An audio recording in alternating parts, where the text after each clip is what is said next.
Welcome back, everybody, to another episode of Comic Shop Talk on the Late Night Collectors Community. I'm your host, Nico, and joined with me today, as always, we got my co-host, Chris. How you doing, man? Hey, not too bad. How are you? I'm good. I'm good. Still kind of working out all the kinks over here at the new setup here, so bear with me, guys. Hopefully, the audio is coming out okay today, but got a new kind of setup going over here, so it's been interesting to say the least. Figuring this stuff out, but yeah, we'll see how it goes. But yeah, welcome back, everybody. Episode 99, one more away from 100 episodes. Yeah, that's very exciting. I gotta say, that's really cool. And yeah, so we just keep chugging along here. And next week is our 100th episode, so make sure to tune in for that. Maybe we could come up with some sort of fun thing to do. We'll see. I hadn't planned anything, but it is a big deal, so you gotta do something. Maybe we have to spice it up. I remember we did a trivia all this time ago at one point, Chris, and I know you were a huge fan of that at the time. I remember you were expecting to get more right. Maybe we'll come up with something like that. We'll see what we can do over here. Yeah. But yeah, make sure you're subscribed, everybody, and you like the channel. Make sure to check out some of our other videos here that we have to offer. All 99 of them here in the playlist, as well as other comics content and other hobbyist type content that we have here on the channel. Make sure to subscribe to our sister network there, where we originally started airing, the Late Night Chat Network, as well, here on YouTube. And thank you for tuning in. Spoiler warning, we are going to be talking about what happens in the books that we're going to be talking about here today on this comic book review show. If you're worried about spoiled, you can always read your books and come back and check us out at a later time. Or, just be forewarned, and, maybe we'll get you interested in something you didn't know about. It's not always the worst thing in the world to be spoiled by one of these books. I'll tell you that much. And yeah, we show off some of the art, kind of give you our thoughts and ratings on these books. Always a good time. And we also got some solicits to go through later on here today for the new year. So definitely come back and check that out here. Stick around. Chris? All right, let's talk comics. Cheers. Talk some comics. Got whiskey Whoa, today. I didn't easy have any there. beer. Yeah, he caught me without some beer, so this should be interesting. Cheers. Cheers.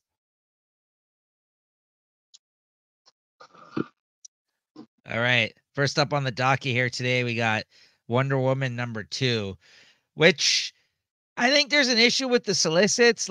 I looked at the solicits and it wasn't on the list of solicits this week, yet so many comic shops, I think, got their issues. So I think this may have been an issue in terms of the distributor. I think some people may have gotten it this week. Some people might have gotten it next week. And for that reason, I don't even actually have the preview art to show off for this issue. But so why don't you go ahead, Chris? Yeah, unfortunately, I wasn't able to show off the art for this one as a result of that, because like I said, I think it was supposed to come out next week, but yet so many people I saw post about it getting it this week. And I think there may have been an issue. Like, it didn't come out digitally, I think, when all the other books came out. So what'd you think of this? Might have to Yeah, pull it out then. yeah, I don't think it was a bad comic, but I think the art is great. That's why it's too bad you don't have some of the Yeah. artwork for this. I thought the #1, I thought the first issue was a banger, and this followed up pretty well. Not as great as I thought it'd be. I thought there was too much of the kind of the dichotomy, I guess, between Wonder Woman when she was battling to become the one to come to the land of men versus the battle that she's going on with now. Maybe if they spend a little less time in that battle, a little bit more time in the battle that she's having now against the U.S. Army, because there's some good stuff there. Whatever Commander Steele or whatever, he sends out Steve Trevor to kind of talk some sense into her, or just at least get her to stand down. Wonder Woman's not having any of that, and much like, I guess, that's revealed in the first battle she had there, she's fighting against some other Amazon warrior that was, I guess, more of a veteran type warrior that had better skill than her, and she was offering her to surrender, and then Wonder Woman once again just said no, and they had some talk of kind of battle strategies that the U.S. Army was going through and how she kind of took care of them. So there's some good scenes in there. I think they try and drop a ton of bombs on her. Then the cavalry come in, they send in the tanks, and then they send in the infantry, and then she grabs one of those tanks and just starts using it like a hammer to smash everybody. So that was always fun to see. And I guess spoiler at the end. I don't know if this was a spoiler to me when they're talking about who she was fighting in, I guess, in the Amazon arena. It turned out to be this person, Emily, I think was her name. And I don't know if that's somebody that's a big character that, if you're part of the lore, you'd know who she is, but I don't. So So to your point there, I know when we last talked, I didn't know, and I said the same thing to you. I'm like, I'm not really sure. You know what it is, Chris? I'm pretty certain. I think this is the woman from the first issue. Was that the one that caused the problems? Yes, Yeah. yes, yes. I think that's the spoiler, is the fact that the Yeah, that's not woman, too bad. That adds a bit of another layer to this whole situation. She might not be right? totally pro Wonder Woman, at least, or pro Amazon. Because if you look at her there, sorry, where is it? Yeah, yeah, there. That looks like the blonde from the start of the last issue. I'm gonna have to go back and check, because when you said that, I was like, this isn't a character I'm familiar with either.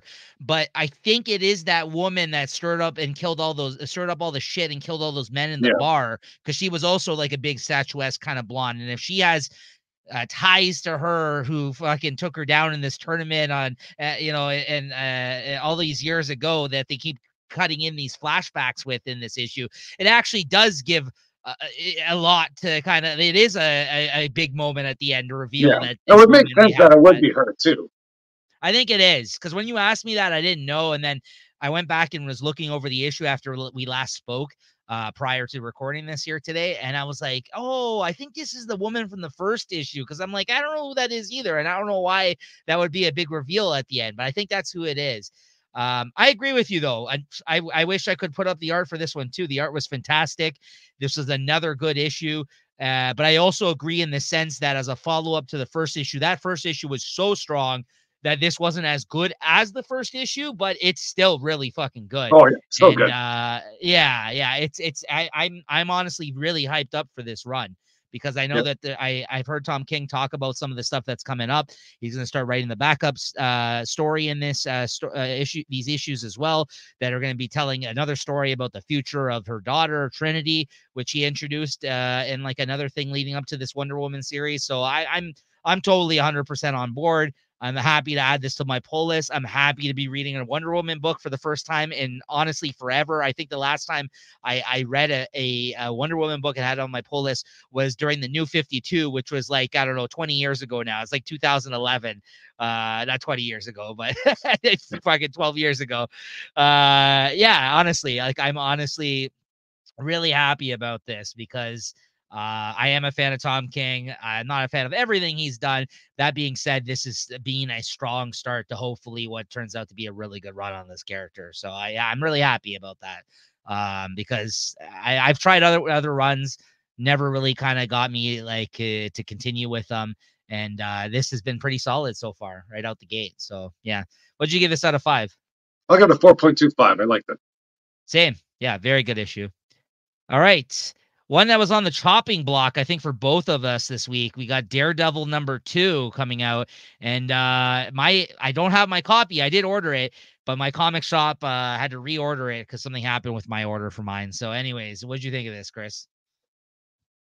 Uh, it's still on the block, but I think the ending kind of might have got me a little bit hooked in there. So I'm still not a big fan of Daredevil being a priest. He's still at this home with some runaway children or something like that, and supposedly there's some like online attacks that are coming his way, or talking about this I don't know if you want to call it an orphanage or shelter where he's keeping with these kids there. So there's a lot of that stuff going on, and I don't know, story wise, at the end it's revealed who's sort of behind all these hatchet jobs online and that's attacking him online. And I thought it was a good reveal. We can talk about that later. I think the art is decent, the story's okay, but it's not hooking me as a Daredevil story yet. So, I think I still have it. I might at least get it until December, January, maybe. We'll see how it goes. Like, I've seen some of the solicitations for the other covers, so if they have anything to do the story, like things looks like business is going to pick up, but we'll have to see how it goes.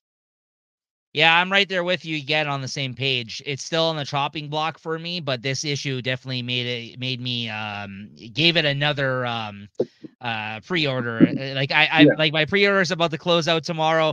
It's still on the list for now. I did like this issue better than the first issue. Even the artist, who I wasn't sure if he was a good fit for this book, he actually had some really good moments in this issue. Like this whole fight sequence that he had of him slapping the stick back together and smacking the shit out of a few people, even though they got this whole still this weird plot with him being this priest by day, Daredevil by night, that yeah, isn't 100% working for me. I thought that it was really well done, like the choreographed, like of like the fight. I thought that it was really well done. And I did like the visuals a lot more. I feel like in this issue already, I either he brought it more with his second issue, or it's just growing on me. I mean, I don't mind Aaron Cooter's art, but I didn't know if he was a right fit for this book, and I still don't think he is. But I think this issue worked better for me than the first one did for whatever reason. Like the fight sequences, very well done in this, and yeah, like you said, by the end of the issue, it definitely gave me some more time to kind of reconsider whether or not dropping this, because I do want to continue with Daredevil. It is one of my favorite characters. He usually always has great runs on and honestly, like I can't point out the last time I thought there was a bad run on this character. I've been reading him since my reintroduction to comics over 10 years ago, and I went back to the 2000s, and even some stuff in the 80s leading to the 90s with Miller's Daredevil, and it was all good stuff, all of it. And so yeah, I mean, this is one of those characters, I think, that it's very hard to kind of just jump on the book for a writer, and it's a big deal to kind of have a iconic run on this character, just because there's so many good runs, I think, on this character, right? So yeah, but the Ben Urich thing at the end, this hook, very interesting. yeah. And Never given thought it'd everything, be him. yeah, and There's given got to be more everything to that, that because Ben, he's always been known as a straight shooter. You know, he's never been sort of portrayed as a villain, at least in all my experiences with Ben Urich. So I yeah, thought that so, was a big swerve for me, and yeah, I'm big interested to see twist. how that goes. Yeah, big twist. Yeah, I definitely interested to see what happens with that. So what'd you give this out of 5? I give it a 3.75. You know what? I think I'm gonna give it a 4. I did like this better than the first issue, and I can't remember what I gave that, but I think it would have been lower than that. So I think this, yeah, it lives to see another day. All right. Next up, I got Avengers Inc. #2. I just read this one online. I know Chris had read the first issue and talked about it, and I got caught up on it this time around. I read issues 1 and 2. And I got the art here for it. Let me bring this up. You didn't check this out, right, Chris? No, no, I didn't. So I read both issues this week. It's not bad.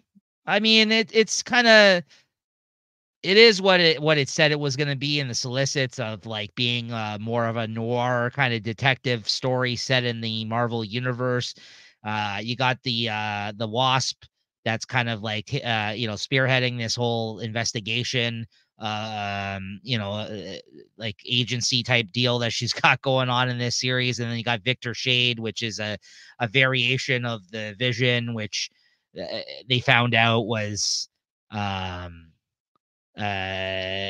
basically now he's working with her. Like it came to be that he became, I guess, sentient again, this Victor Shade, like he was actually in somebody or something like that. It's a little confusing, but then in this issue, which makes it even more confusing because the Vision has such a complicated fucking history of people that he's a part of. Like Ultron's a part of, like, Vision has Vision in him. Wonder Man has a Vision in him. And there's like, you know what I mean? They kind of describe all that in this issue a little bit. They get into all that and how Victor Shade is an aspect of the human form of the Vision. So like the fact that he is sentient and walking around and has no recollection of any of this kind of shit. The Vision shows up and meets up with the Wasp in this, and he agrees to come meet up with her and kind of see what the hell's going on with all this. And he has questions for Victor Shade, or at least whatever this version of him is, and he doesn't understand why he is a thing and why he's existing.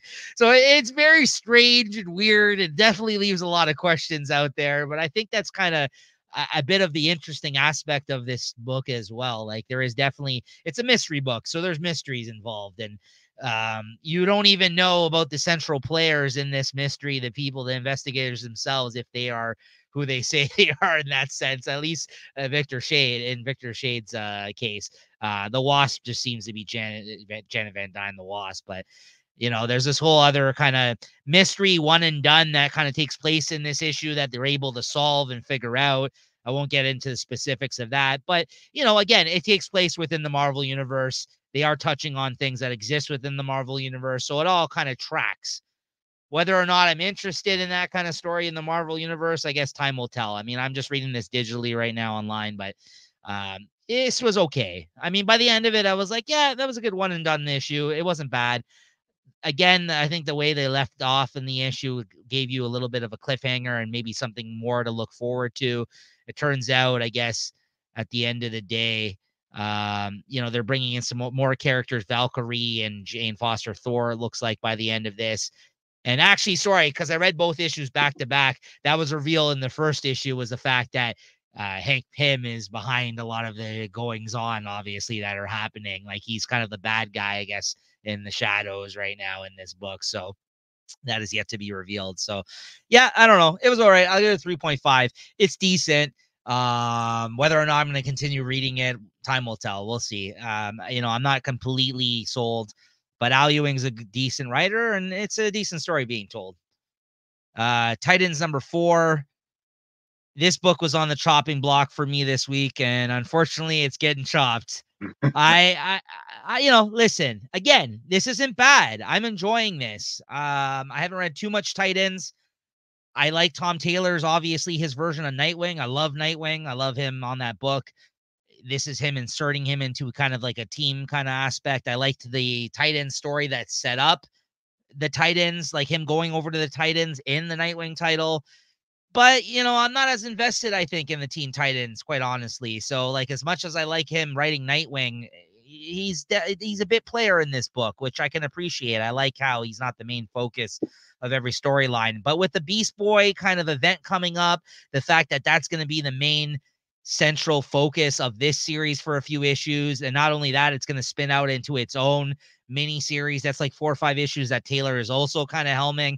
I think I'm just going to jump ship, at least in terms of buying the issues physically at this point in time, and see what happens, and maybe revisit it down the road some point, and or maybe read them online and see what's going on there. But yeah, I'm trying to make cuts, as Chris has mentioned. I mean, we both mentioned in previous episodes, there's a lot of exciting things coming out in the new year, so I got to clear the decks in some sense, and this one just isn't making the cut. It's not that as bad, just not as much as I'm not as interested in this title as some of the other things that we've been reading. So therefore I got to cut it. But this just continues the whole Brother Blood kind of aspect to Garth Aqualad there. He's been taken over by some sort of, creature of some sort over in the whole Brother Blood situation. And he comes and infiltrates Titan's Tower in this.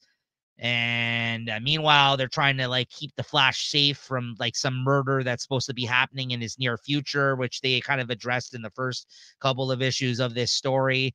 That whole plot's going on. I will say what I do like about what Tom Taylor is doing, though, is he's juggling like 3 different plots in this story. It does feel like old school Titans in that sense, the kind of the way I think he's approaching the storytelling, where the old Teen Titans comics, at least the bit that I've read, have like 4 or 5 different fucking plots going on at all times that don't resolve until somewhere down the road. So like, I think that's like an old school way of storytelling for comics. And I think he's kind of doing that for this book. It makes sense for the Titans. But I'm just not going to stick around to see where everything resolves, just because there's a little too much going on in this book and it doesn't have me all that interested. So I'll give this a 3.5 out of 5 as well. I think it's decent, but it doesn't catch my attention as some of the other things that we're going to be talking about tonight. All right, Chris, Incredible Hulk number 5. Nice. Got my issue here. Got one of the variant covers. Oh, nice. Take a look at that. Where are you? Nice. I got Hulk busting out of the page there. And once again, this new Immortal, or it's Incredible Hulk. Yeah, it's incredible. Yeah. So once again, it's more of that horror theme. I think he's still in the nexus of reality inside the Man-Thing's mind, and Man-Thing is trying to persuade him to fight this ancient evil. And Bruce pretty much has no interest in doing so, and he kind of tries to threaten the Man Thing and tears him apart. But of course, this isn't sort of in a real plane; it's in some sort of, I guess, astral plane or mental plane. So it's really is of no effect. And I think some avatar of this ancient evil comes out in this one. I think it even offers a way to separate the Hulk from Bruce. And I think the big takeaway is that Bruce Banner is the Hulk and the Hulk is Bruce Banner. You can't really separate them. They end up doing battle with this ancient evil, and it was hard for me to buy that this ancient evil was so all powerful that Man Thing had to enlist the help of the Hulk to beat them, because they beat this thing pretty easily. And one of the funny things is, once the battle's over, the Man Thing just sort of disappears into the swamp. And it doesn't say bye or anything. And all you see is the Hulk standing there. You just see him slowly just going away into the swamp. So I thought that was fun. And I think something happens near the end. I don't know if somebody else shows up here, but it wasn't really a thrilling cliffhanger into the next issue. Oh yeah, it was that. Is that Betty Ross? And she's, I don't know, she's a thingamajig, whatever that is. Yeah, this was established in Immortal Hulk by Al Ewing prior to this run. That she's I think she's the one that sort of makes that offer that this ancient beast can separate them, and that would save her. Then she and him can be together. And then once again, I think this thing has been putting out apparitions to try and lure people. And one of those show up, and I don't know, it's just more of the same. I thought this was going to end this sort of his little time in the swamp, but it looks like he's going to be hanging around there a bit more still. I'll still read it, but this could be on the block. I'm thinking it's between this and Thor, and Thor's still sort of piquing my interest for now, so we'll see. I'd give this a 3.75. I did like some parts of this. All right, Chris. Up next, we got here Children of the Vault #3. Yeah, I just read this one online, trying to kind of keep up with this Fall of X business. You got Bishop and I guess, what's his name, Cable. They're trying to fight these Children of the Vault. And they come up with some big guns here. There's a lot of sort of banter back and forth between Bishop and Cable about who has the biggest gun. And they're bringing out, I guess Cable can, I don't know, teleport these guns out of nowhere, and they're both from the future, so they're talking about all these giant weapons and which one's the best. And or Bishop saying, "Oh, this is," I forget what gun he says, some pulse rifle is the best. And so there's a lot of good chit chat between them. Cape's like, "Oh yeah, that's not bad. I got 3, but this is the best one here." Meanwhile, they're still trying to fight these Children of the Vault. And from what I was led to believe, these Children of the Vault are supposed to be some like overpowered beings here. But I guess they kind of take it to him somehow. And I think at one point, they've gotten Orcus somehow to classify the Children of the Vault as enemies as well. And they've led all these Stark Sentinels to this base where these Children of the Vault are. So they're kind of trying to get the two opposing forces to fight each other, kind of stir the pot and then step out of the way. So it's okay, this isn't required reading for the Fall of X. And yeah, there's some other stuff here, like that Master Mold is on the sun or something. I didn't know about that either. So it's a lot of new stuff for me here too. But it's a fun read, and I thought it's decent. I just expect more out of these two characters, because I really did like them when they first came out, and this was whatever, like you say, 20 years ago, and they ain't what they used to be. They're getting hints of Cable, but Bishop, he's not what he was, that's for sure. So what'd you give this out of 5? Probably 3.5. Okay. Next up here, we got Catwoman 58 this week, which one step closer to the end of the Gotham War, the crossover between, you picked it up, nice, between these two titles. What'd you think of this? Did you read that? Catwoman and Batman. I read it, yep.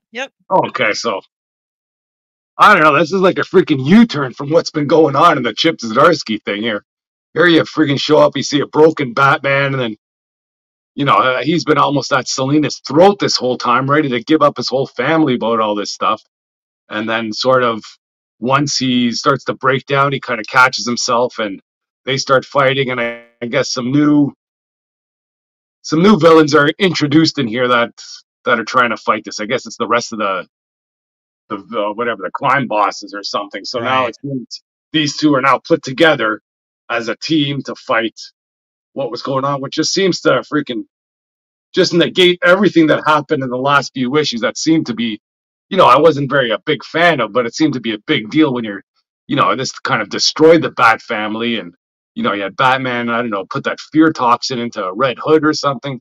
So like Batman was going off the rails on this stuff here, and it seems like it was all for nothing. At least that's the feeling I got. However, as a comic book, a story itself, I thought this was okay comic book, but as part of this Gotham War, I thought the tones were just so different from one to the other. I don't know. What did you think about this?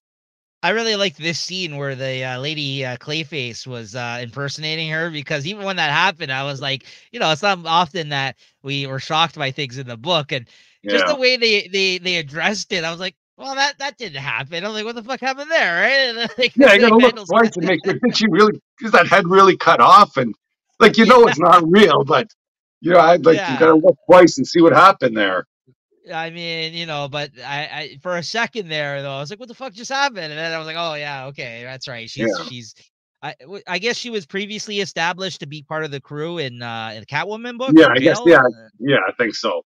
Okay. So like for me, who hasn't been really reading Catwoman, and I think they did mention that she was part of this group at the start of this Gotham War as well. I didn't remember that. So at first I was just like, whoa, what the hell? And then I was like, no, I'm like, that can't be.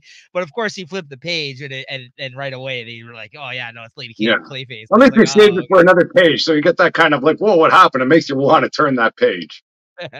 yeah, exactly. So yeah, no, it was decent. You know what? I'm not hating on this as much as overall I think the event has not been great, Yeah. but as a crossover of sorts, it has had a couple of bright spots, I think. And I think this was the stronger out of the two Catwoman issues that we've gotten. To your point, I think this was decent as an issue in and of itself, and probably, I guess, in the grander scheme of things for the Catwoman series, I did quite enjoy this. But I think, yeah, other than the setup of this event, and then this kind of brief highlight, I think, here of like some of the turn of events, I think that occurred.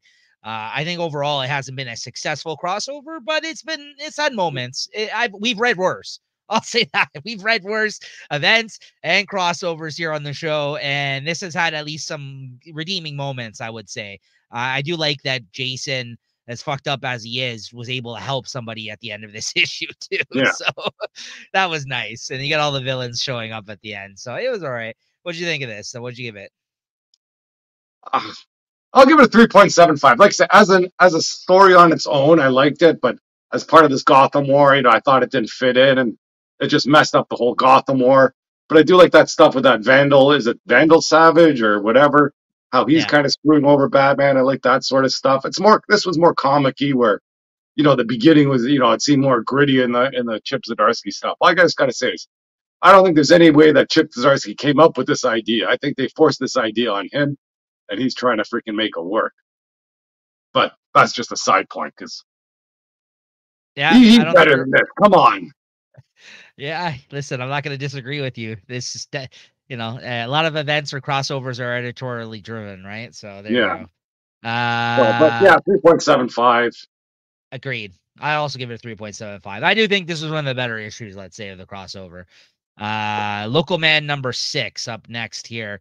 This is us coming back to the main storyline after the first arc of 5 issues ended, and then we got that gold issue.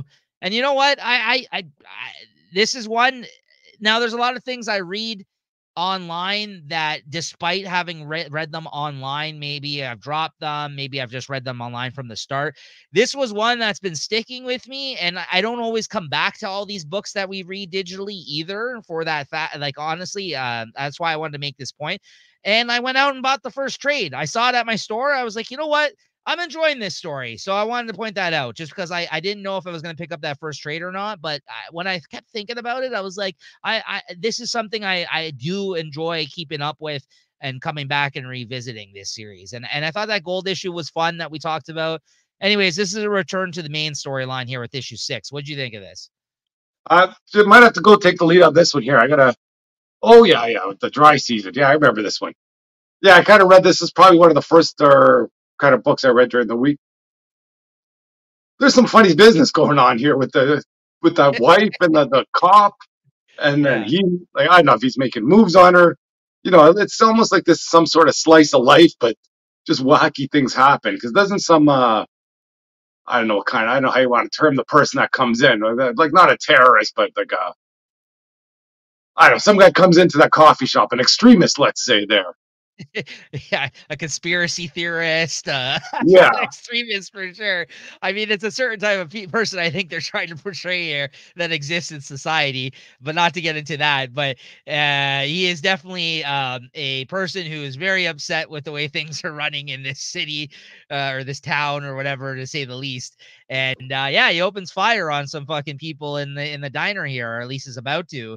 And local man who's in the back about to bang the fucking chick that he's that's cheating on her husband with him, who's also like the chief of police or something in and this they city seem in to be this part. buddies too, though. But Oh anyway, my god, yeah, layers. It's like a fucking soap opera of a slice of life, in a sense, like superhero-esque type story. There's some yeah. interesting stuff going on here, man. Yeah, I it's like when he defends himself. He goes, "Oh, don't you know what my power is? I never miss, even with ricochets." And I guess that blows up. He doesn't shoot him though. He just blows up his gun, and then that cop comes in, and like everything seems to be under control. And the cop, pow, just blows him away. He's like, "What are you doing? I had no this." great. I know, and then the cop keeps muttering to himself, "Oh lordy, lordy, lordy." Yeah, I know what I do. Yeah, I'm liking this the more we talk about it now. This was good. Yeah, yeah.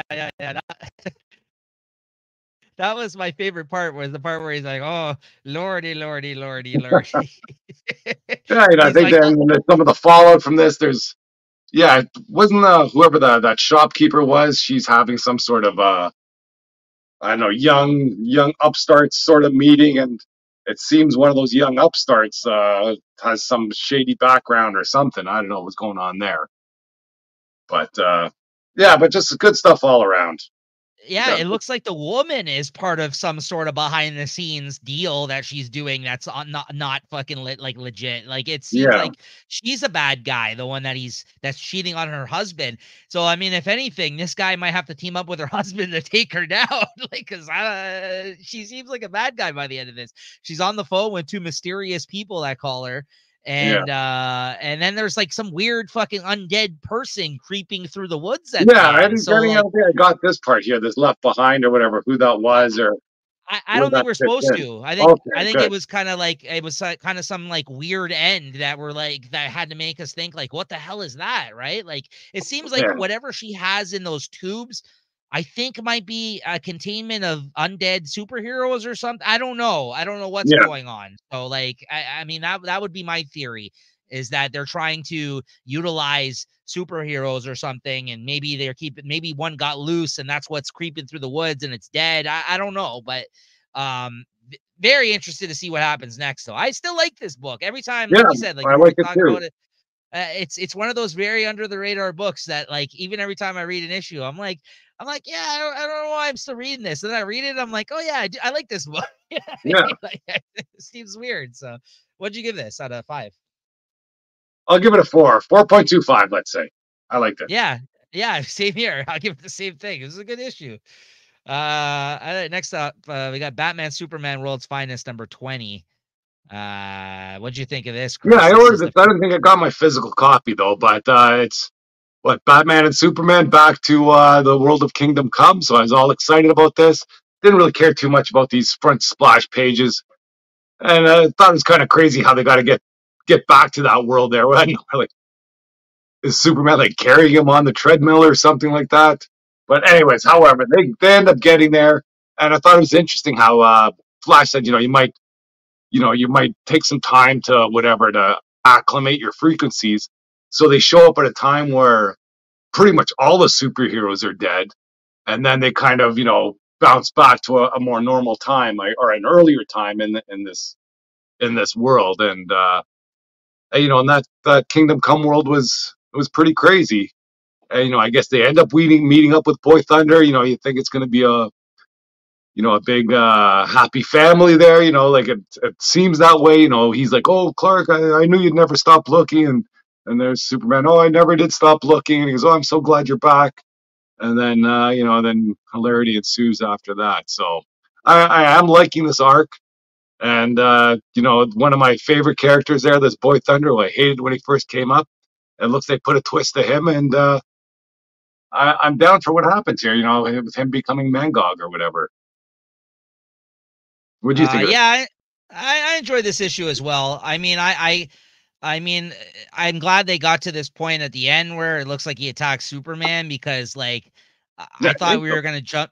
I thought we were gonna jump into this storyline much quicker than the way they kind of went into it in this issue. There was a lot of setup to get them to this point in time, obviously, to meet back up with them. But once he got there, I was really excited for what's gonna happen next. Now, I mean, yeah, it was a good issue. I really like this book a lot. I'm interested to see what they do with this storyline. I think it will make a difference. The fact that they did have to build up this guy's history with these guys, even though as much as we didn't love that arc in particular, to the point where it made you drop the book altogether, and then it just got amazing after that arc, which I gotta say, yeah. you kept saying, like, fuck, I should have dropped this. But yeah, no, it's been really good, and I'm really enjoying this storyline so far, and we'll see what happens next. Yeah, I don't really have much more to add than what you said. They better not restore the Kingdom Come world. They better not what? They better not sort of restore it somehow. Oh, erase all the Kingdom Come stuff. Elseworlds is back now, right? So you never know. That was originally one of the first Elseworlds books, Kingdom Come, for anybody who doesn't remember, right? So, or one of the earlier ones, anyways. So yeah. So what'd you give this? I'll give it a 4. I liked it. I give this one a 3.75, just because, like I said, I wasn't as interested in the lead up to the events of the issue, but like by the end, I was like, yes, give me more of this. Like, this is really interesting stuff. I'll get next up. We got Invincible Iron Man number 11, Chris, a book that we're once again, I didn't get my copy of this. When I got my stack, I don't really check what's there. I just figure everything is, and this wasn't. But hey, I hope it's there because I want this cover. It's a good one. And what do you got? Tony Stark and what's her name? Hazel Hellfire. I don't know what he calls her there, but they're on their honeymoon, kind of posing, doing things. Oh, man. There's this whole scene where she's like, it's like, you ready? And she's like in bed. It looks like about the bag, and then she like throws this like suit at him. A lot of double entendres here, let's say. Yeah. But do they get the Mysterium in this? This is what he's going to get in this issue, correct? No, he gets it. That's the suit that he's wearing. Okay, I thought he was going. Where does he end up going in this one? Like on his little mission somewhere? I thought that's. I thought he went I thought he went back to Krakoa to try and get the Mysterium. Oh, okay, my mistake then. So this is just some stealth suit that he had. I guess then it's gonna be powered by this Mysterium. And so he's got he has to go back to Krakoa. Sorry, this is the awesome one where he fucking turns it into a cane. Oh man, it's so sick. Yeah. Sorry, I completely forgot. Yeah, you're right, Chris. He makes the cane in this one here. I thought that was in some other issue for some reason. No, that was the end of this issue where he has to go test it on all his friends. He turns him into a fucking cane. So good. Yeah, go ahead, explain. So anyways, he goes to Krakoa, grabs some stuff. He gets the Mysterium, and then I guess he does some testing with it. And like Nico says there, he turns it into a cane. I think this cane is going to be more than just a cane, but Nico thinks it's going to be a cane used for somebody else that might be familiar with the way the cane works. But anyways, he's got this cane there. He wants to test it out. So what does he take it to? First Captain Marvel, I think. Yes. And then he takes it to Doctor Strange, can't do anything. And then I guess he wants to road test it there. And he calls up his buddy Spider-Man, tells him to close his eyes. I wanted to try and do this. And then bang, he cracks him in the shins. I thought that was great. I was like, what the heck is this? Yeah, my favorite part of the issue. He's like, hey, I had to test that your spider sense didn't work on it. And he's like, when he calls Spider-Man too, he's, I'm glad you called me with this. He thinks he needs some scientific help or I'm glad an inventor like you. Everybody just calling me about my powers all the time. It's nice to be needed as a scientist. He goes, don't worry, close your eyes. Bang, hits him in the shin. Yeah, you're right. That was the best part because, like, yeah, everyone always, talks about you and Reed, but I think people forget that I'm Yeah, also I'm pretty assigned. smart too. Good He's like, stuff. Good yeah, stuff. just stand still. He smashes with honestly, like even during this issue, I always think. I mean, we've talked about how much we enjoy this series, but every now and then you're just like, yeah, this is a good issue, and then like that whole sequence at the end, I was like, oh man, another fucking Yeah. great issue. Yeah, Like I this loved fall, how he. the best thing that happened for Iron Man for sure. Like how they could pull him into this somehow, and it's great. I love it. Yeah, This agreed. is the best Yeah, Iron Man stuff I've been reading, and I tried to get into Iron Man in the last series. There's some crazy stuff going on, and I was ready. I sort of, I was here for the beginning of this run. I've dropped it, but I'm back on board for this, and they keep this running as long as they can. I hope. agreed. And I don't know how good this book is doing. Like you said, I've heard other people say that this is not a good Iron Man run. Maybe because it isn't as focused on Iron Man, but it really Yeah, is. He's just involved in the X-Men stuff. And exactly. I don't know why I don't know. I don't know why people would think that because I think you had brought this up before too. I think this series is getting mixed reviews, but I think it's excellent. I mean, I know we've talked Yep. about it quite a bit on this show how much we both like it. But if that's what he needs to kind of, listen, I think it helps that Jerry Duggan, I said this before, is writing both the X-Men and this book. If there was two different writers doing that, I don't think it would feel the cohesion of these two titles would be as good as it has been pulled off. You know what I mean? With Jerry Yeah, Duggan writing them both. Like, I don't think we would be saying this is as good as it is if he yeah. Like he had a wasn't plan also for this, writing it. and everything's working according to Yeah. plan. And I like the plan, and Yeah. I'm gonna Yeah. enjoy this while I can because I know it's not going to last forever. No. So I'll take it while I can. Yeah. Yeah. So what'd you give this? 4.25. Same. Yeah. All right, next up, a book that Chris said he was excited to check out. I'm surprised he didn't get to it. I ended up reading it for the both of us here, and I'm sad to say I did not like this book. Okay, well, like I said, I was just looking through previews when this came out. I thought it looked great. I'll tell you why I didn't like it. Yeah, the art was fine. It looked good. It's a fun, dumb idea, and you know me, I'm usually in for a book like this every now and then. I can get behind something like this. The visuals wasn't the issue. I just felt like it is such a weird out of continuity type story. And the writer of this, which who the hell's the writer on this? Uh, is it? I don't know who wrote this, but I don't know who these characters are. These are the most weirdly written fucking. You should just check this out, Chris, just to see I what I'm will try and talking read about. it though for sure. It is. You might like it. I don't know. The voices of these characters, though, that the writer wrote, I've never heard phrases come out of these characters' mouths like the one that are in this issue. And if you can remove yourself from and really get behind this and just think like this is some weird Elseworld fucking type book, which it is. This is a out of continuity story, I'm sure. Sometimes it works, sometimes it doesn't. This just stuck out like a fucking sore thumb for me though. And while reading it, it just took me out of the story completely. I was like, even a weird, ridiculous story such as this, where Godzilla's in it and Kong's in it, I was just like, what the fuck is this? There's a moment where fucking Lex Luthor uh, makes like a fucking like a Gen Z like reference. I'm just like, honestly, Chris, it was just like, it just felt like either someone really young is writing this and he thinks that the characters need to sound like this, or this is someone really old writing this, trying to inject like some new lingo, like today's lingo with the kids, like in Yeah. this. I think Lex Luthor says facts at one point or something like that. One of the characters says facts. Like the guy, like somebody makes a statement and like either it's Lex Luthor or there's two moments of that too, by the way. There's a moment where like one of the heroes says something that doesn't sound like one of the heroes would say. And then Lex Luthor of all fucking people has some sort of like phrase like that.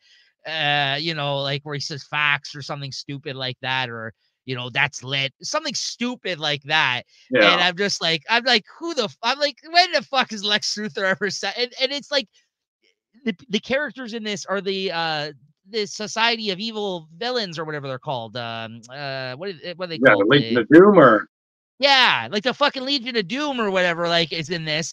and they're talking like, you know what I mean? Like this old ass man, like Luthor would never say this, like even jokingly, it didn't sound like him. Like I'm all for them trying to make jokes as characters or fucking human beings, but like, yeah, it really ruined the book for me and took me out of it, I gotta say. And Right. I'm glad I didn't buy it then. yeah, there's some moments of like I said, they go back in time. They're like in a different time and place. The Legion of Doom, they go where Kong is, and the heroes are dealing with Godzilla in their time, and that's kind of where we're at by the end of this issue. But other than that, I don't think I'll be reading more of this. It just really took me out of it. I thought the writer didn't have a good handle on the voices of these characters. And if you're gonna do something fun and dumb like this, don't make them sound like the fucking like you. At least make us think like these are the characters we know and love, with these other things in the mix. Not like, who the fuck are these characters? I've never heard them talk like this before, right? Yeah. So I I gave it a thought this 2 was points. gonna have some Pacific Rim vibes because I thought so. I thought I saw the solicitation, some like Batman mech that was coming out.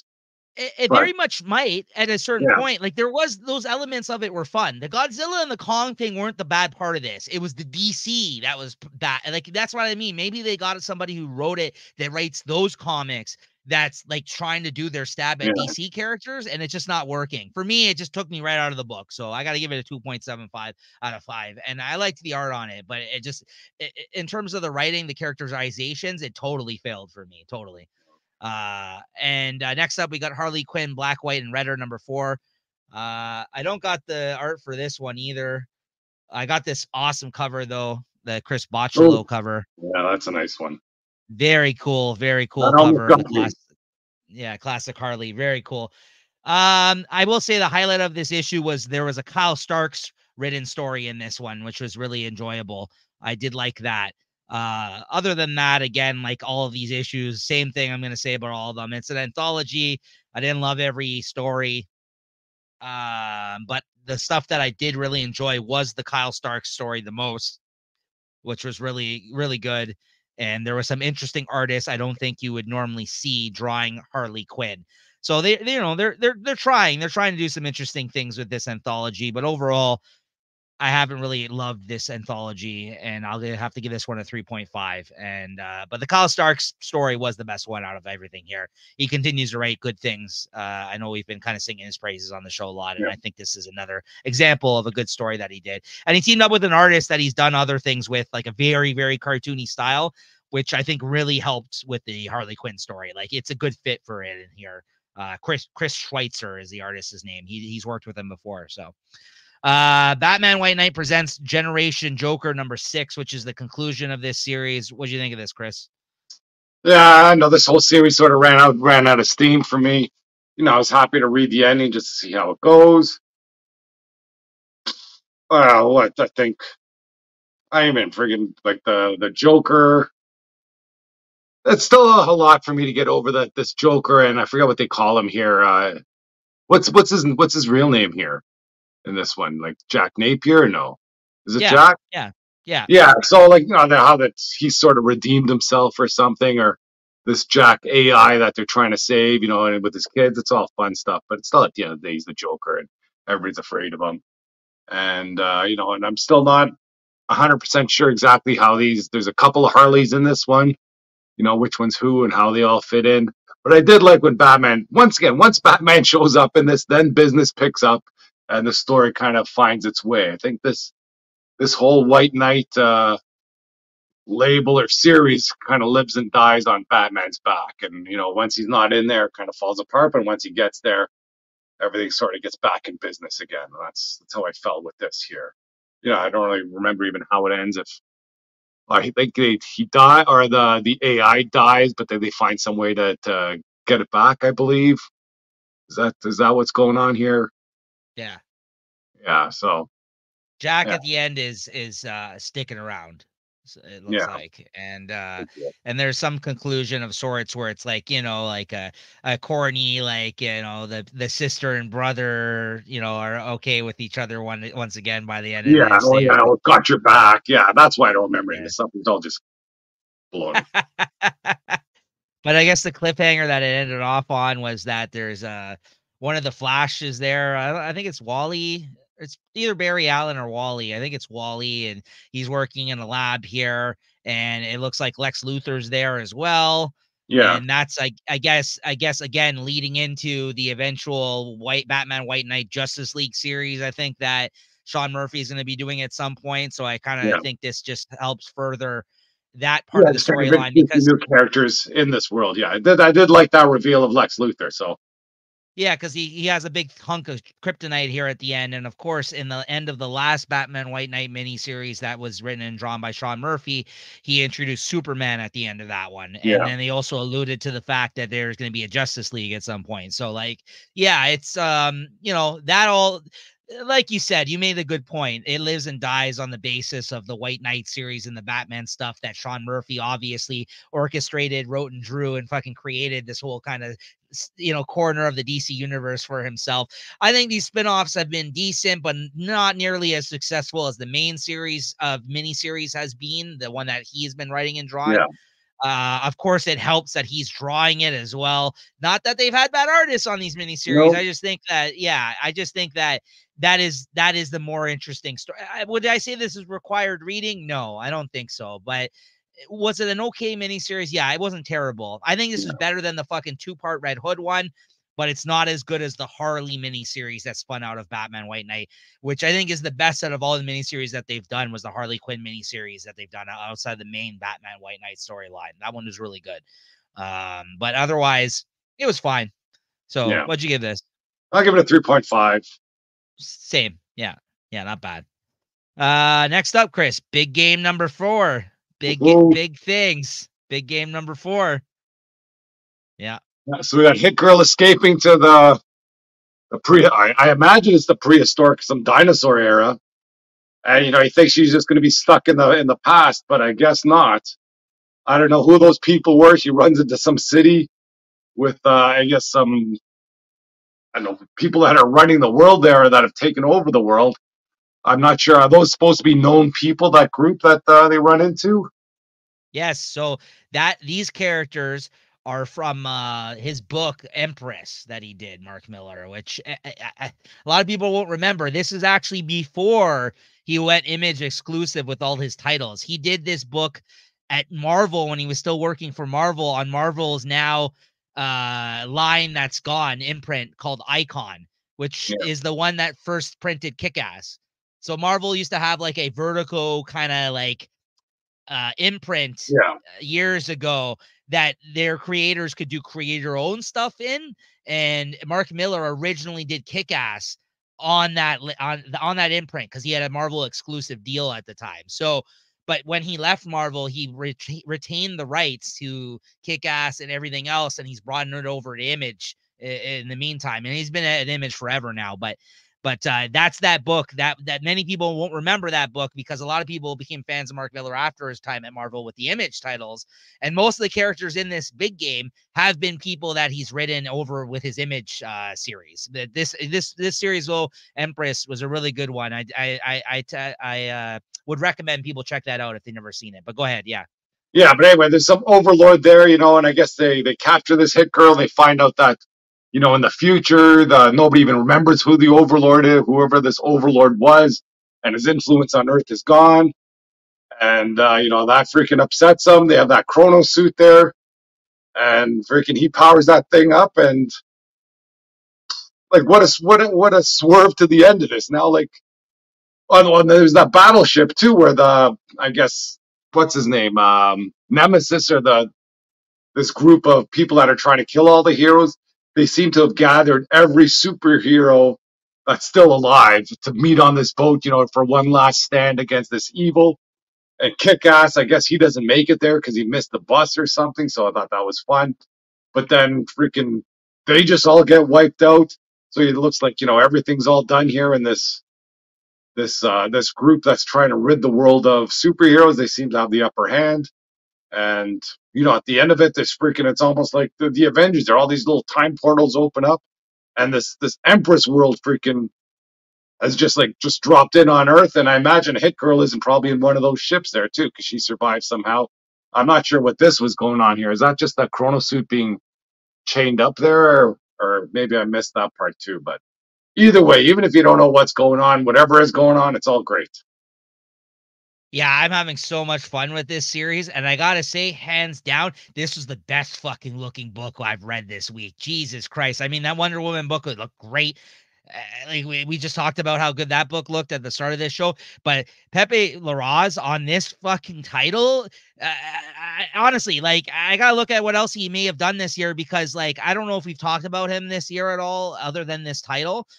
He used to do the X-Men books earlier on in the Krakoa stuff, with Hickman, I think, still around.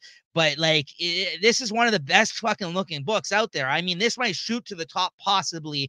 This is a big statement, and take one of these awards at the end of the year awards that we do for me. This Yeah. looked so fucking good, this issue.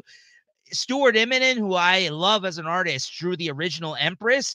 And I thought this was him for a second while reading this book, because I'm like, wow, this looks like Stuart Immonen. I don't know if he's just channeling his style, but he's looked good on every fucking issue of Big Game. But this issue in particular, I don't know what it was.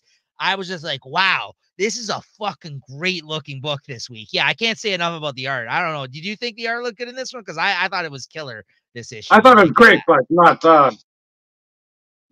to the level where you're excited about there. oh man, yeah, this got me jazzed up this week for sure. The art on this book, but yeah, it's a fun, super fun book. I look forward to how this is gonna end. Like next issue, I think is gonna be like in typical Mark Miller fashion, gonna be a double-sized issue, or he's gonna somehow bring this all together. We'll see Yeah. how it ends. Oh yeah, But wasn't the magic there in this one too? Again, they're yes, getting, they're fighting themselves for not stepping in. yeah, again, I'm telling you that Deus Ex Machina fucking move is right there, Chris. They can reverse all of this. Whether or not they're gonna do it, or he just keeps teasing us with it, we'll They see. But can't. They can't. But just I like think any sort of freaking backbone, he won't do it. it would be a super lazy fucking cop out. Yeah. Although if it happened, I don't think it would ruin the whole series for me. But I would hate on it though a little bit. Oh, I would hate on the series then for sure. So what'd you give this out of 5? I have it a 4.25. Good stuff. Same. All right, next up, Superman number 7. Superman number 7. Got the oversized. I think it's a Legacy 850. Yeah. I don't know. I don't know if like an 850 is a big Legacy number or something, but I thought they didn't really do anything too super special in here. Last issue we had Superman sort of got tricked into being caught up in these chains, and the person he freed is wreaking havoc on Metropolis. I guess he's called the Unchained, and he's out there. I guess the super family is trying to kind of contain him, let's say, and they're not having good luck with that. And is it Mercy that's Lex Luthor's assistant there? That's down with Superman in this pit there. She's trying to tell him that hey man, Super, you're caught in this thing. The harder you try and get out, the tighter these chains become. So you think basically Superman's locked in there, but as you can see there, he learns how to break free. He says, "Oh, I learned this trick from being strong is my Flash. only superpower." So he starts. Look at me. It's so funny seeing that. You just see them just shaking through the chains. Yeah, he does the Flash move where he Yeah, it flashes doesn't through fly. it. But first thing Superman tried to do is because he seems to have to concentrate so hard, where Flash does it so easily. But Yeah. anyways, he comes out, he freaking whoops out this unchained guy. And I think near the end, or yeah, we're at the end here, there's a couple of Lex Luthor's old enemies, I guess, that they're offering this Unchained character. Hey, look, we're all on the same team here. We want to get Luthor too. Why don't you come join us? And I guess there's also some side story that Perry White's going to be running for mayor. So I guess there's a lot going on. It is a big issue, but for like some oversized, whatever the anniversary or whatever, 850. I don't think anything super great went on here. Still great art, but I think is this one turning into All Star Superman, where they're going to be. I think that after this run is over, then they're going to be bringing in some new artists. I think for little mini arcs. I think Oh, I don't there's. know. I don't know. I think it's in this one. Yeah, I think Jason Aaron's writing Superman for the first time. It's either Yeah, this but or that's an Action Comics. That's in Action Comics that he's joining. He's joining Action Comics. Philip Kennedy Johnson's leaving. As far as I know, Joshua Williamson is going to stay on this title. I didn't know this was changing, but Action Comics is changing. Him and Mark Waid, I think, are coming in soon. Yeah, maybe. So I might be dropping this and going to Action Comics to I'll get be those. picking that up. So yeah, to get those new, some new writers on Superman, kind of doing their mini arcs. Mm. Maybe I'll follow this, but if I had to choose one or the other, I did choose this in the beginning. I tried to drop Action, but they still keep on giving it to me. So what am I going to do? I keep on getting it. But I predict you here. Oh, did you read this one too? Yeah, I like this too. It's I'm not, to take a page out of your book, I'm not upset I'm not buying it physically, but at the same time I am enjoying it. So Superman's a hard sell for me. Like somebody like Jason Aaron, who I'm a fan of, coming to write the character, that's something that'll get my attention to go check it out. But even in that sense, we'll see if I stick around for it, depending on how it is. But he's not a character I'm like, I got to read all the series that he comes out with. But for the most part, this has been a pretty decent run, I think. It's definitely right there. It's very middling I know that sounds bad, but I don't mean it to sound bad. Like, there's some issues that are really good. There's some issues that are just decent. And I think this, it's not not in my top 10 or anything like that, but I think it's a decent run as far as Superman goes. Yeah, I still can't get over Lex Luthor once again trying to be a good guy either. That's the most interesting part about this story, though, right? I mean, like, these bad guys turning good guy type stories. I guess I'm a sucker for them because we're enjoying everything that's going on in Amazing Spider-Man, and we're enjoying what's going on here for the most part. Right? I'd rather see good guys. Like, why don't that freaking Superman join Legion of Doom or something for a while? I'd rather see that. So what'd you give this out of 5?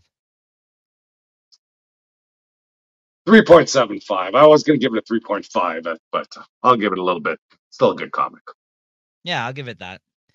All right. Sensational She-Hulk #1. You read this? I did read this. I think I had a foil variant cover that's coming later on. And, once again, I was reading the She-Hulk, I guess, before. I wasn't really planning on trying to get into the She-Hulk again, but there is a cover that's coming up. Once I get it, I'll show it off there. And it's still more of the same, and all the same is good here. I still think this is it's a good story. It's a good breath of fresh air when I'm reading comics. I like the story. I like this fight club they have, the Absorbing Man's there, and there's some issues with him showing up. I always like seeing one of these heroes and villains, it seems, kind of get together and just kind of talk like normal people, and they still have some, at least, there's still some gripes between the Absorbing Man, so he's not really all that casual. And, and with her, I guess, with her practice there as a lawyer, that freaking, these two are crazy. I love these scenes. That guy that was with this guy with the big head, I forgot his name, but that guy made me laugh. Yeah, like they're kicked out of the external or the Eternals because one guy's too ugly, the other guy's too good looking.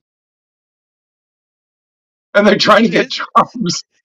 This was one of my favorite scenes of the week. Honestly, I was fucking dying reading this because that guy was such a miserable prick. She's trying to help him, and he goes outside and then he's starting shit with the fucking woman. He's like, "No one offered us coffee." And then the ugly one, what do they call him? That like, oh, you just kind of feel that I can't fucking take this guy anywhere. You know what I mean? And when Jen showed up too, she's there with the awesome Andy, they're in love, which is fucking weird. She's flirting with him on the desk, and she comes in. She's like, "Your first client's in the room." She's like, "It's not till 8:30. Well, I guess they came early. By the way, I didn't offer them coffee." Oh man, and then Trouble in Paradise here. This whole situation's weird because Jack of Hearts tries to insert himself into her life, and the other people just don't vibe with him. And then there's this whole thing where at the end he's like, "All right, I guess I'll just be waiting for you at home." She's like, "I need some time to myself." He's like, "That's never good." But no, I know he has nothing to do with the swerve in this series 3-4 times already. Like Jen's got a whole life. And literally his only deal is like, I just lounge on your couch. I had no Yeah. life to speak of outside of you.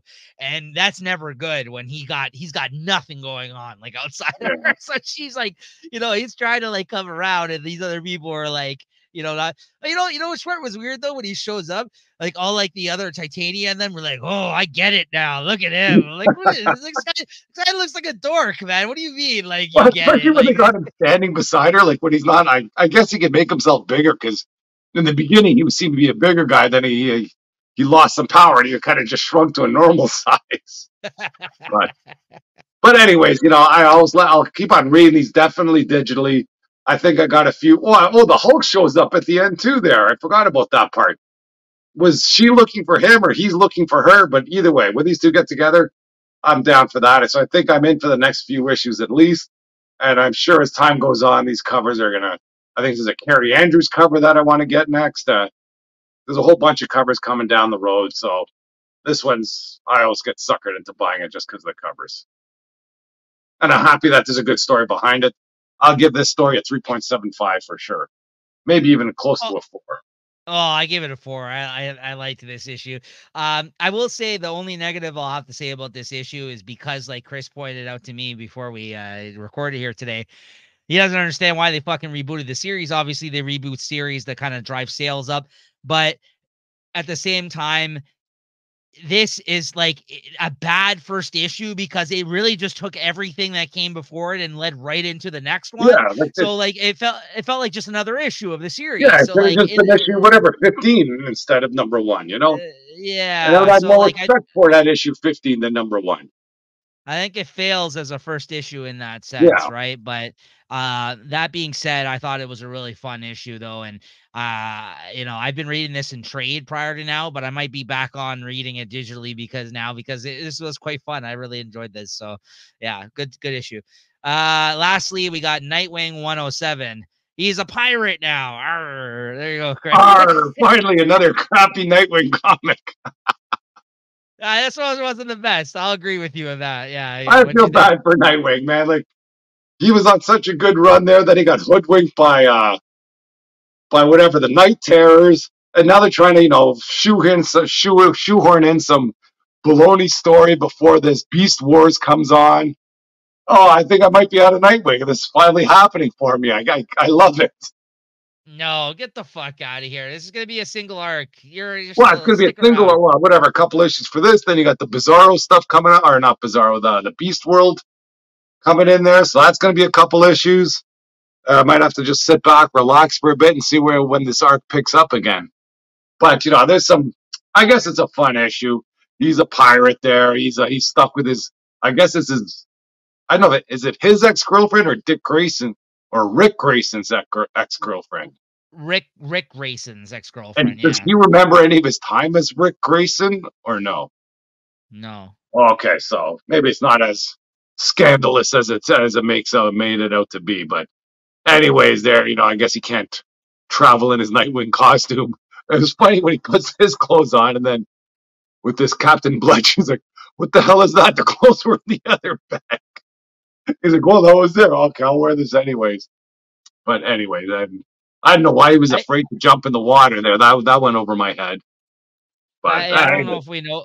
I don't know if we know what's going on there yet. But yeah, I didn't think this was the strongest issue. But I will say, there was that one time where they made the joke. I literally made the joke in my head prior to Tom Taylor writing the joke in this, was that when he showed up with his fucking shirt open up, a fucking swashbuckling shirt, and the woman was just like, there's other clothes down there. Why'd you grab that? Now he looks like you're fucking on the cover of a romance novel. I literally thought that to myself when I seen that. I was like, look at this fucking guy showing up with his unbuttoned shirt. But then you're also getting what's her name in his ear. Maybe a little worried. Nightwing's a little bit of a playboy. She's having to listen to him, hobnob with his ex-girlfriend who he doesn't even fucking remember, right? Yeah. So like it's kind of interesting in that aspect. I don't know where this fucking storyline's going though, but I it's not my favorite. It's not the worst either though, but it's definitely the weakest issue I feel like we've gotten in a while. And a great, there's so much great things. Like even if it was just like a one-off issue, there'd be always something wacky going on where that's where you find out that first person or the POV was first person or that was one continuous one. Yeah. I don't know. I'm not out yet. I'll say that much. I'm not out yet. So yeah. Pirate Robin just doesn't do it for me. Sorry. All right, guys. So, sorry, what'd you give that, Chris? 3.5. I can't bag on it though. It's still a decent. It's still a good story. Same. I'll give it also a 3.5. All right, guys. That's gonna do it for everything we read this week. Very quickly, because we ran a bit long. I had a lot to say. A lot of laughs this episode. It's been a really good talk, though. Let's look at some solicits. Which one do you want to look at, Chris? Marvel or DC? We'll look at one today, one next week. Whichever way. I think Marvel's up first, or if you want to do DC, I don't care really. Whatever you I got got loaded up. Marvel. I got Marvel loaded up. So yeah, let's take a look at the Marvel solicits here. And these are the Marvel January 2024 solicitations, guys. Shout out to comicreleases.com, where we normally get our solicits from, as always. They did a good job of kind of putting all this together, especially if you're in the collected editions. But yeah, we strictly decent Wolverine covers. Decent Wolverine covers. Oh, there sure is. I've got my eye on a few of them here. We'll talk about that here. Okay. Yeah. Ultimate Spider-Man #1. Yes. Yes, cover A.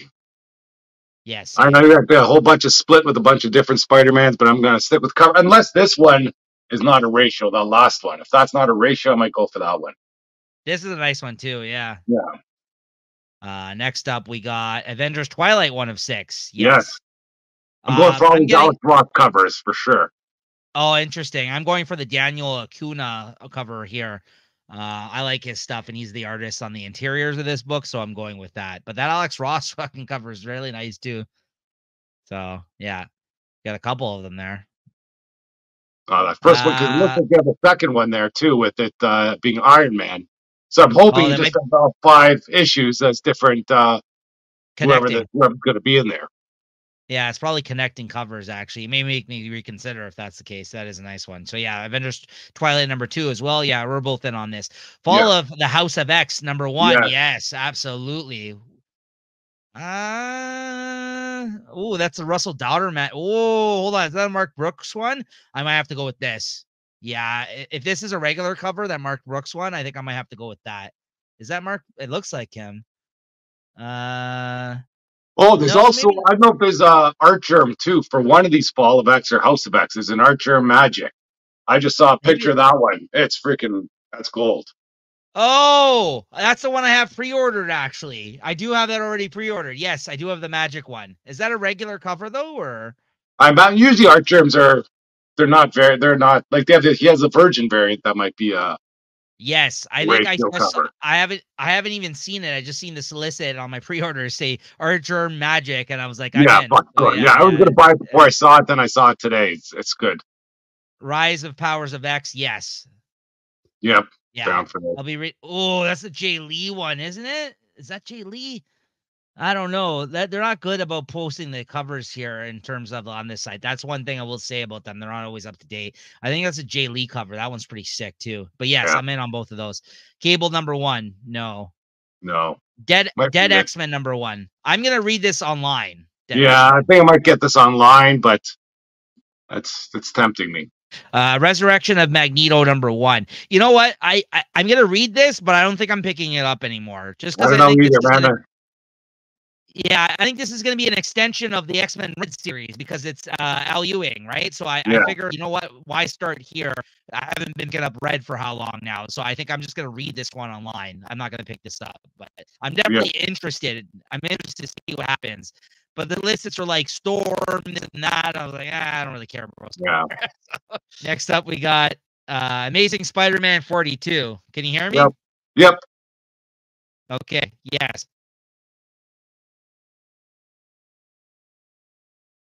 Nothing too crazy in those covers. Deadly Hands of Kung Fu, no. Okay, no. Daredevil, no.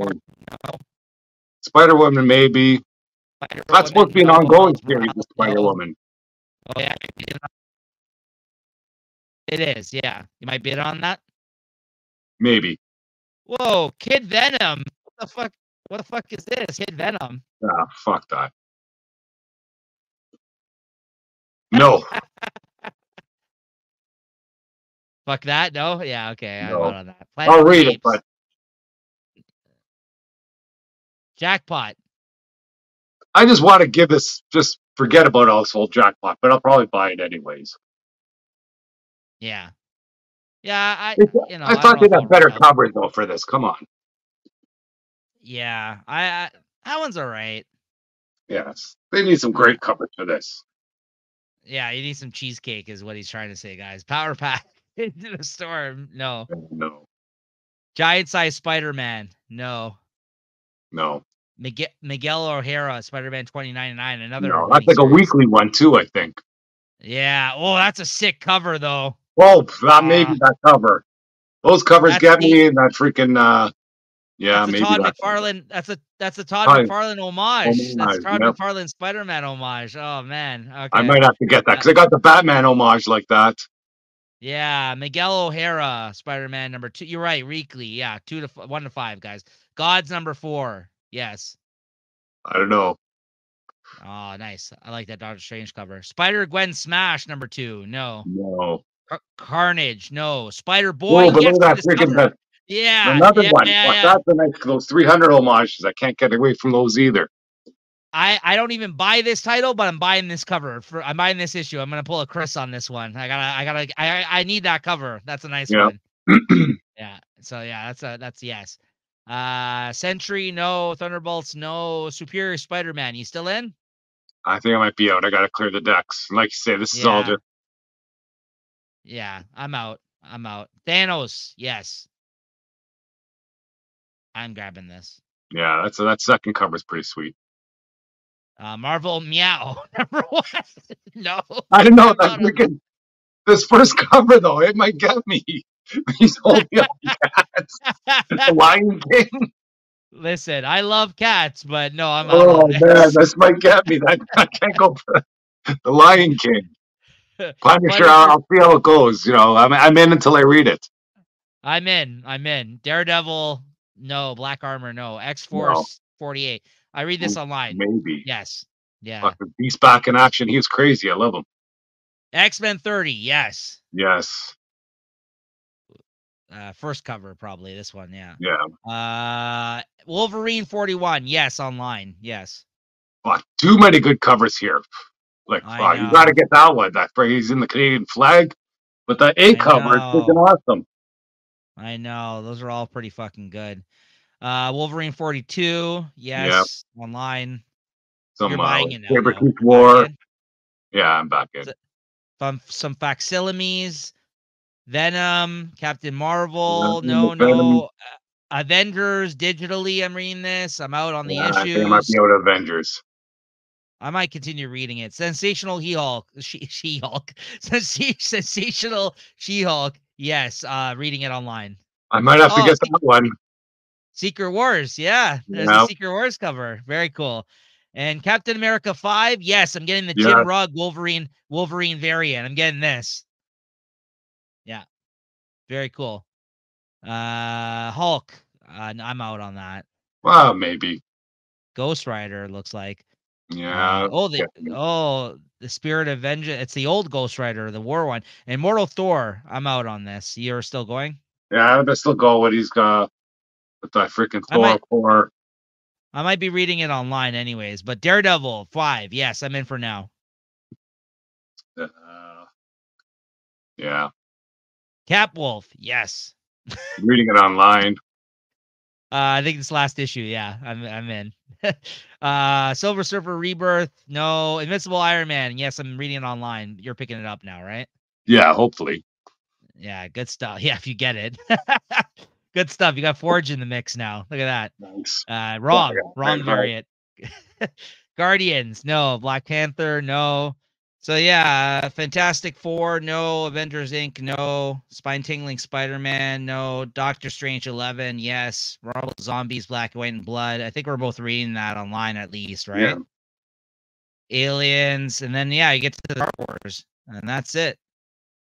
That's it for fucking the Marvel solicits. Apologies about the crappy fucking shit that's been going on for audio and video this time around, guys. We'll be more prepared for episode 100. Don't worry, it's all my fault here. All right, Chris, what are you looking forward to getting next week?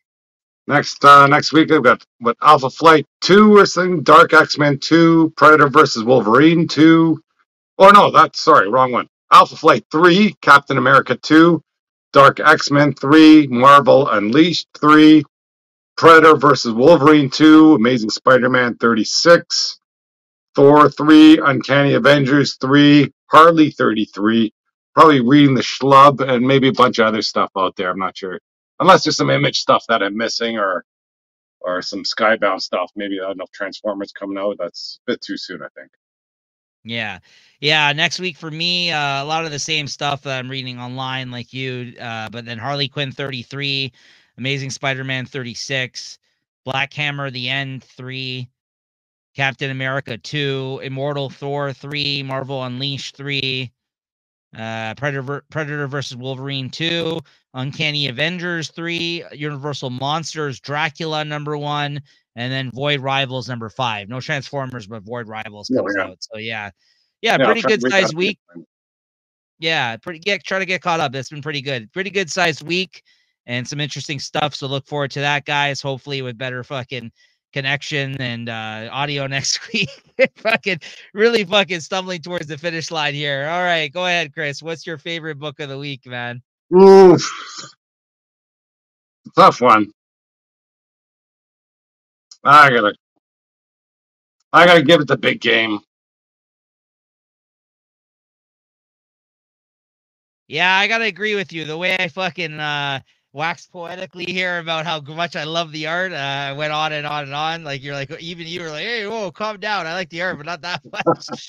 I was gonna give it to Wonder Woman, but yeah, I gotta say, at least from a visual standpoint, it was the best thing that I saw this week, and he made a huge impression on me. Like I said, to the point where I said, like, we'll see how he does at the end of year awards. That's how good of fucking this Pepe Larraz guy looks, his art. So yeah, so I got to give it to him. I had a really fun time with Big Time, but again, fucking once again, Wonder Woman just edged out. I feel like both times this book has come out, there's been something that just edged it out, but it's been excellent. So I do want to kind of drive that point home. Like that's a book I think people should be checking out if you aren't already. For sure. That's a good comic, straight up good comic. Absolutely. All right, guys. I don't know this lag, how much I'm coming through here, but thank you, Chris, as always, for everything. And we'll see you guys next week for episode 100, hopefully with a better connection. Later. All right. Cheers. Later.